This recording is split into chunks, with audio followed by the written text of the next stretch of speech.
R Aparna, B computer science படிச்சிருக்கேன். இப்போ நான் வந்து ட்ரெஷரி அண்ட் அக்கௌண்ட்ஸ் டிபார்ட்மெண்ட் எடுத்திருக்கேன். இது வந்து என்னுடைய செகண்ட் அட்டம். நான் வந்து ஃபர்ஸ்ட் அட்டம்ப்ட்ல வந்து ஓவரால் 5000ம் கம்யூனல் 2000 எடுத்திருந்தேன். இப்போ 213 111 கம்யூனல் எடுத்திருக்கேன்.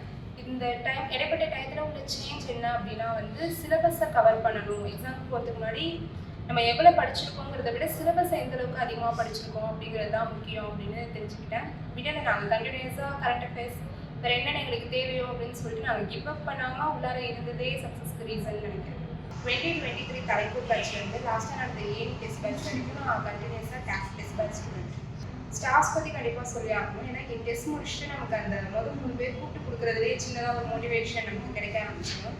அங்கேருந்து ஆரம்பித்து நமக்கு அடுத்தடுத்து கொஷின் பேப்பர்ஸ் கரெக்டாக கொடுக்குறதா இருக்கட்டும், ஸ்டாஃப்ஸோடைய ஹெல்ப் என்ன வேணும் கேட்டு கொடுக்குறதா இருக்கட்டும், டெஸ்ட்டில் இருக்க டவுட்ஸை கிளியர் பண்ணுறதுக்கான செஷன்ஸ் அரேஞ்ச் பண்ணுறதா இருக்கட்டும், எல்லா விதத்துலையும் ஹெல்ப்ஃபுல்லாக இருக்கணும். நான் டெஸ்ட்டுக்கு மட்டும்தான் சொல்லுவேன். ஏன் அப்படின்னா வந்து நான் சிலபஸ் கவர் பண்ணணும் அப்படின்னு கவர் பண்ண ஆரம்பித்ததே வந்து டெஸ்ட்டோட தான்.